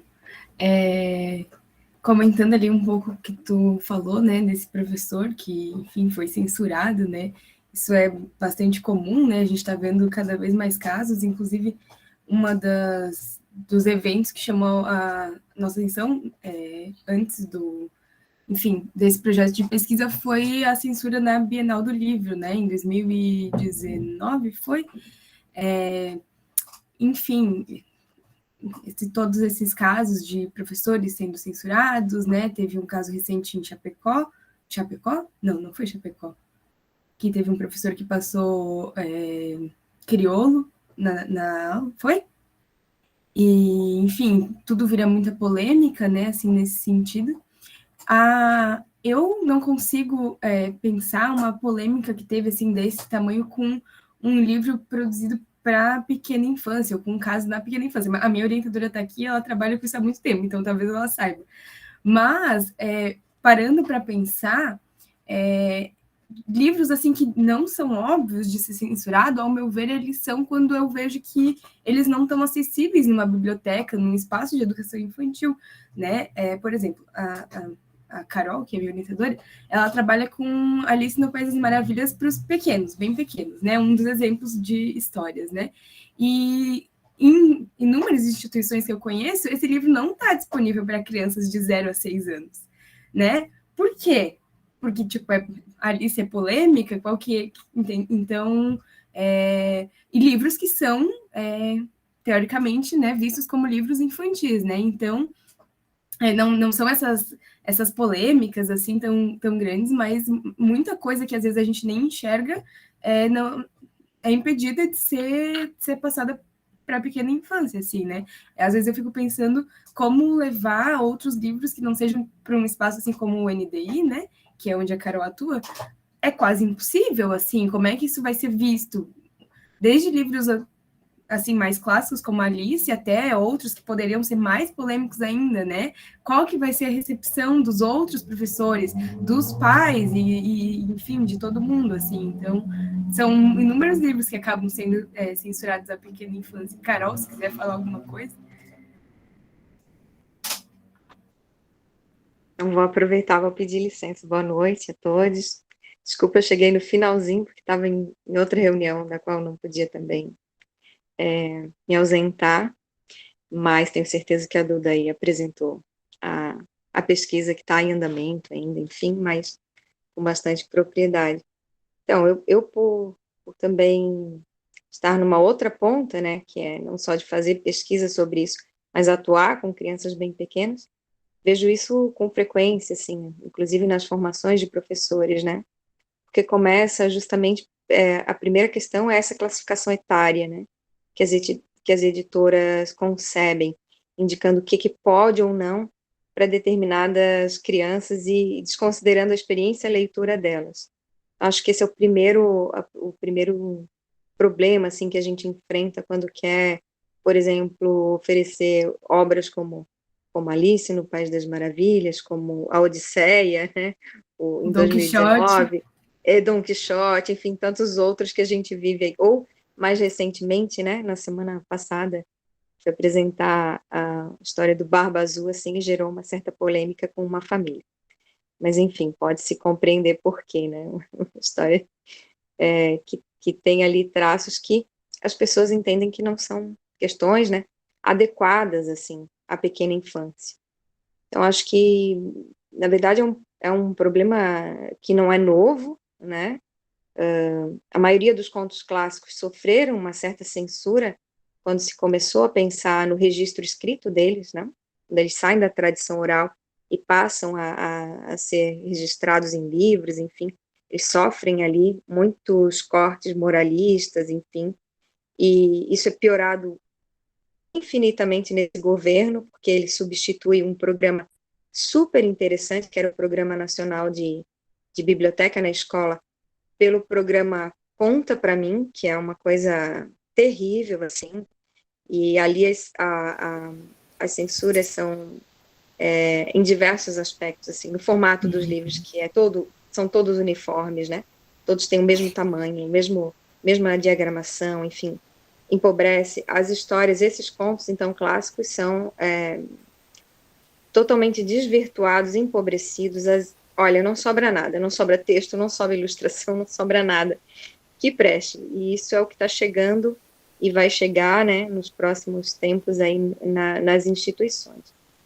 Então, se as instituições ficam um pouco refém desse material, vocês imaginem o problema como se agrava. E tem muitos outros, assim, né? Tem casos de livros que foram censurados pelas temáticas, outros por conta do escritor, né? Por exemplo, teve um caso que nem faz muito tempo, de um livro que foi do vereador Chico Alencar. Ele foi retirado de uma escola porque ele era uma escola de elite, acho que de São Paulo, se eu não me engano, agora não me lembro bem, porque era dele, porque ele é um vereador de esquerda e tudo mais, né? Enfim, então tem de tudo, assim, não é um problema que a gente enfrenta de agora, mas obviamente com esse governo ele ganha um outro patamar, né? E eu acho que a pesquisa não se concentra bem nesse momento em pensar nesses exemplares, enfim, mas em pensar um pouco como que isso aparece. Uma das pesquisas, até a Duda, né, comentou, deve ter comentado já aí, ela mostra um pouco como que algumas autoras foram driblando um pouco a censura na ditadura militar, enfim. Então, isso está começando a aparecer no trabalho, esperamos em outro momento até trazer outros dados e conversar com vocês, quem sabe. Né? Então, já tomei muito tempo, obrigada. Eu que agradeço, professora.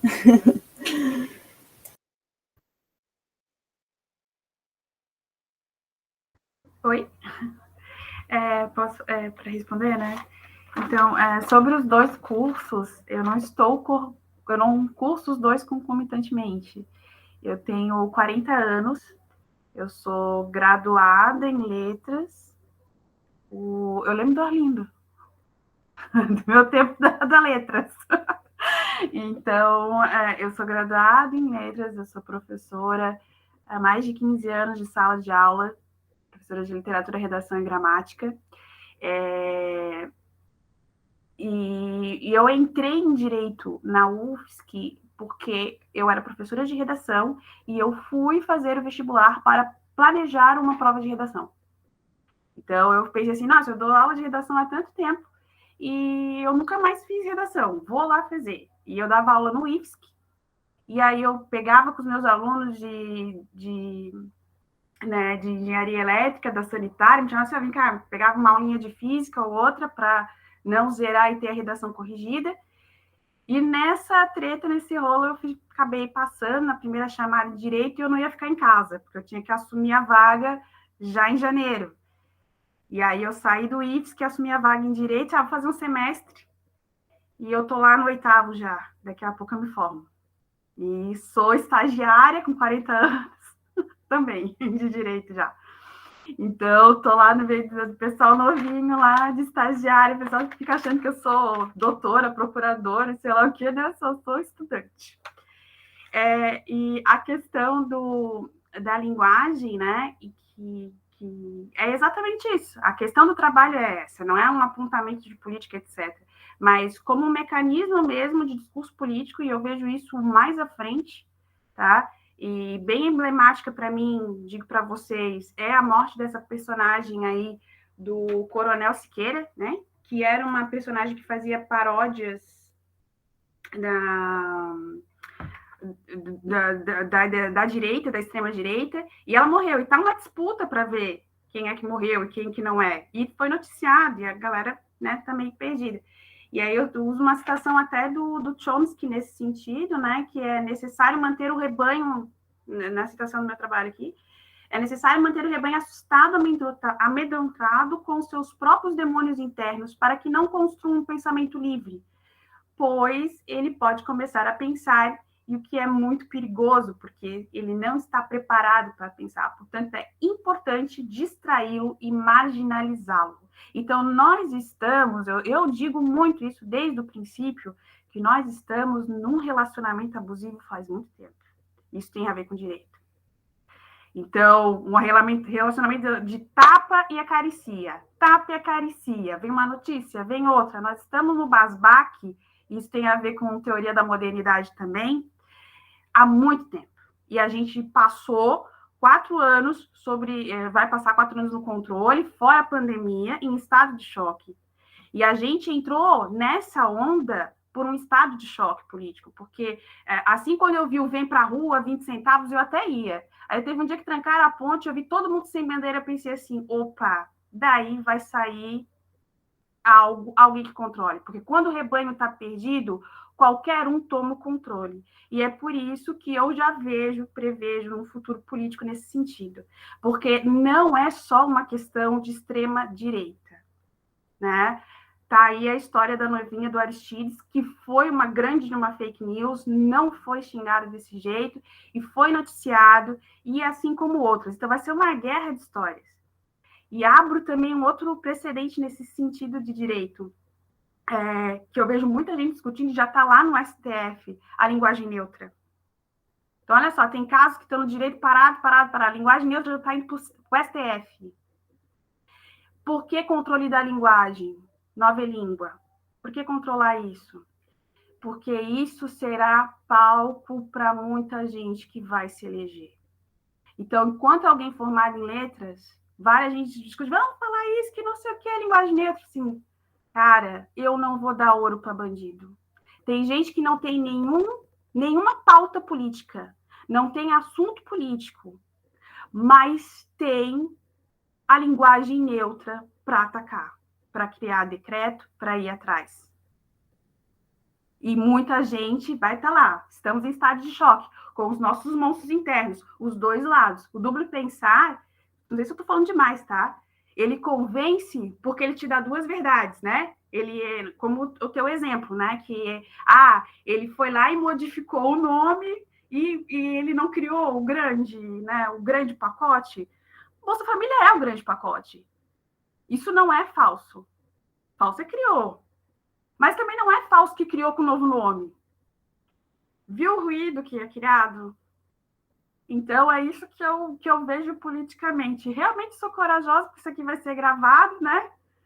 Se eu não estiver aqui amanhã, né? Mas já digo para vocês, para ser uma mulher preta de 40 anos, com 2 graduações numa universidade pública, o mínimo que eu tinha que ter era ser corajosa.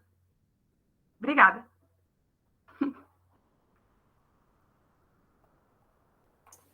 Obrigada, Juliana. Eu concordo com tudo que você disse. Alguém tem algum comentário? Alguém gostaria de fazer alguma pergunta? Júlio, pode falar. Estão me ouvindo? Normal? Beleza. Primeiro, parabenizar as 3 falas, foram muito boas. Inclusive, depois os comentários dos 3, assim, da Juliana agora no final, foi mais um tapa, assim, né, também para dar uma acordada de novo, assim, em tudo que está acontecendo. Eu queria comentar só um pouco, não sei nem se é uma pergunta, comentário, mas para o Rafael, sobre o Tolkien. Eu me interesso muito pelo Tolkien, assim, desde a adolescência, né? Então eu já lia um pouco e depois o ano passado eu reli O Senhor dos Anéis por causa da pandemia. Eu fiquei meio perdido, assim, vou reler algumas coisas que eu gosto, assim, para espairecer um pouco a cabeça. Mas eu estava lembrando que você falou da ecofantasia, ecocrítica, dessa visão, né, visão não humana fazer o contrário. E aí eu estava lembrando o Tolkien tem muito, pelo que eu lembro das outras obras, muita relação com as árvores e com as florestas. Que aí você pode me ajudar um pouco. O Silmarillion eu li faz uns 12 anos, então eu vou esquecer algumas coisas. Mas no começo tem, que são os Valar, o Ilúvatar, ele compõe uma canção para os Valar cantarem e aí a Terra vai se formando. E aí eu lembro que tem algum Valar, que eu não lembro o nome, que fica preocupado com suas criações, que são as florestas. Porque viram os elfos e ela já estava sabendo que estava vindo os anões, que iam usar as árvores como combustível. Então ele cria os entes a partir disso para serem os guardiões das árvores, né? Aí eu não vou lembrar se os entes vieram primeiro do que os elfos, mas aí eu lembro que os elfos ensinaram os entes a falarem, porque os elfos se sentiam muito sozinhos e queria falar com alguém e começava a falar com os entes, e aí foi criando essa língua.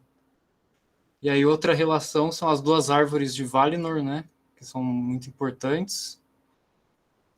Que aí eu não vou lembrar muito da narrativa, eu só lembro delas, assim, meio jogadas na minha memória.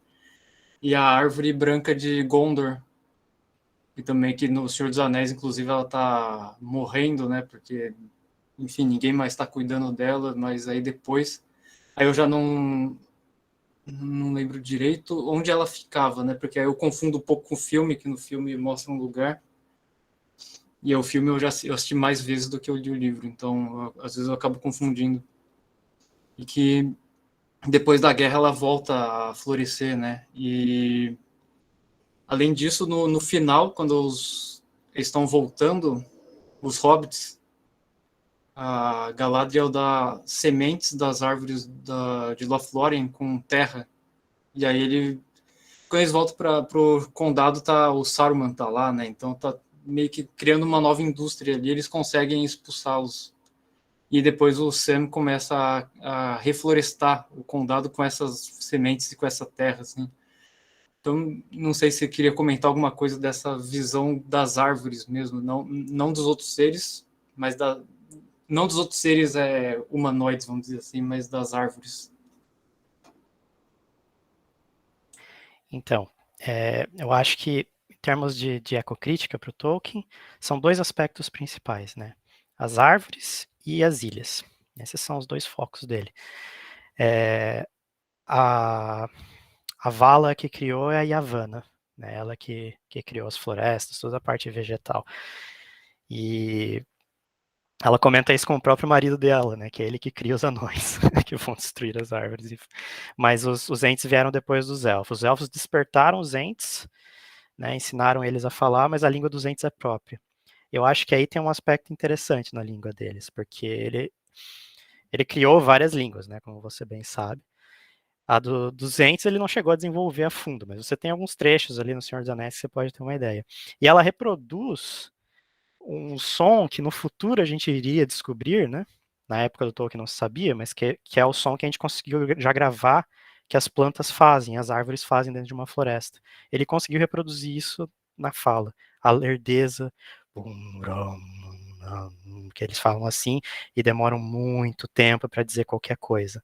Porque a floresta é lenta, a floresta é velha, a floresta demora, né? Então ele reproduz isso na própria língua e na própria musicalidade dessa língua. Então, eu acho isso tremendamente interessante. É uma das coisas que eu vou abordar um pouco, né? Não tanto porque eu estou trabalhando com a poesia, mas a própria figura do Tom Bombadil, a relação que ele tem com as árvores da Floresta Velha. Né? Eles falam, ele é o senhor, ele é o mestre, ele não é o senhor da Floresta Velha. E aí tem uma diferença grande, porque fica implícito que o Tom Bombadil, ele não é humano, ele não é elfo, ele não é anão, ele não é hobbit, ele não é nada. Ele surgiu dali. O Tolkien mesmo definiu ele como o espírito daquela floresta. E um espírito do meio rural e das florestas inglesas que estavam desaparecendo. É como ele descreveu o Tom Bombadil. Então, e o Tom Bombadil conversa com as árvores, né, sempre em canções. A canção é muito importante também para o Tolkien. Estou até analisando isso agora num artigo novo. E ele fez questão de fazer as duas árvores surgirem antes da lua e do sol, né? Laurelin representando o sol, Telperion a lua, né? Eles que providenciavam, essas duas árvores que providenciavam toda a luz de Arda até serem destruídas, e é na destruição delas que daí, né, pega-se uma fruta de cada e cria-se o sol e a lua. Então, a base de todo o mundo dele é a floresta, são as árvores, né? Então, é de uma importância, assim, sem limites. E até interessante, se você achar uma entrevista que tem dele no YouTube, que é, tipo, a pessoa entrevistando com ele e caminhando junto. O Tom que era famoso por isso, ninguém gostava de entrevistar ele, porque ele saía conversando, ele tinha um jeito de falar muito específico, assim, rápido, né, meio... So I was there, I was doing this, sabe, resmungando. E às vezes ele estava comentando alguma coisa, de repente ele parava numa árvore, começava a olhar a árvore, falar a respeito da árvore, ele se perdia na árvore. E os entrevistadores não tinham paciência para lidar com isso. E essa entrevista mostra um trecho que ele faz isso. Né, quando ele está em Oxford, ele faz isso. Então é muito próprio dele. Né? Esse eu acho que é o ponto de partida, na maior parte das vezes.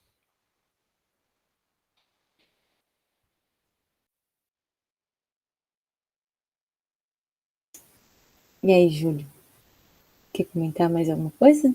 Não, tá tudo certo. Só falando um pouco da língua dos entes, eu falei um pouco na minha apresentação dessa língua, que aparece bem rápido no Senhor dos Anéis, que eu acho interessante exatamente isso.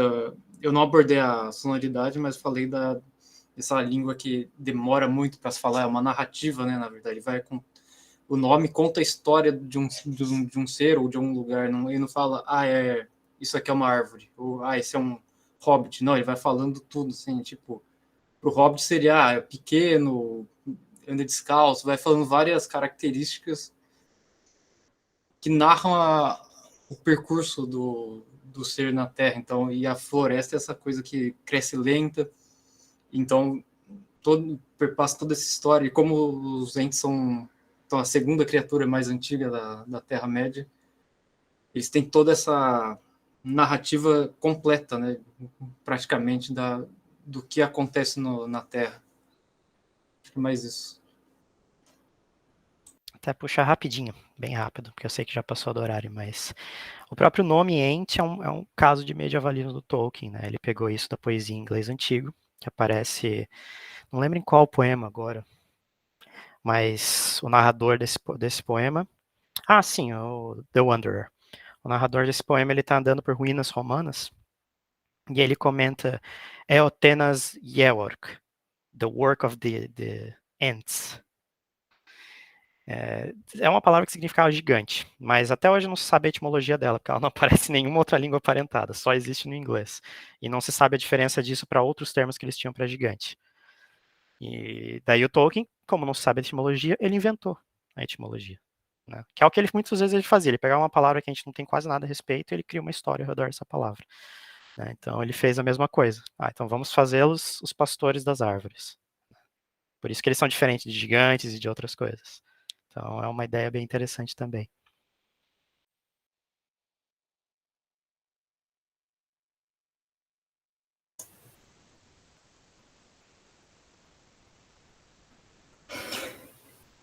A gente fica se olhando assim, nossa, beleza.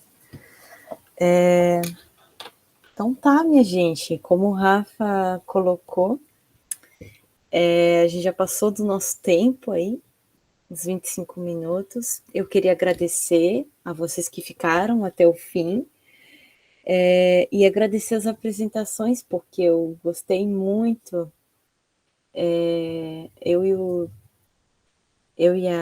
Eu fiz parte da comissão de organização das mesas e acho que essa mesa aqui a gente ficou com um pouco de medo de não dar bom. Mas aí a gente deixou junto e no fim fez sentido, pelo menos para mim. Não sei se é loucura da minha cabeça, mas fez sentido nessa temática do poder, do controle, da domesticação dos corpos.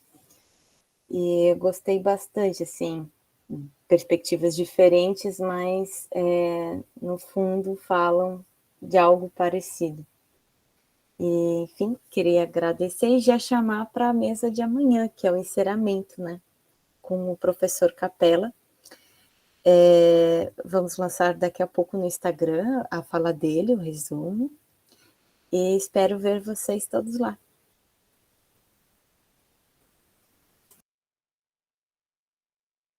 É isso, gente. Vamos embora. Obrigada. Quem tiver interesse de conhecer o literário, a gente está no Instagram. Todas as obras e os trabalhos são postados lá. E o último agora foi a obra da Gilman, né, Terra das Mulheres. E a gente fez um trabalho com literatura e feminismo. E aí a gente está... O próximo agora a gente vai trabalhar metodologia, né, de direito e literatura. E por aí vai. Como é que é o nome, Ju? Como é que é o nome? Literar. @literar. A gente também faz isso, também faz parte da rede brasileira. Eu também participo, e o grupo participa da Rede Brasileira de Direito e Literatura. Uhum. Tá. Beleza, obrigada pelo convite. Obrigada. Obrigado também. Parabéns a todos. E que a gente se encontre amanhã. Até mais.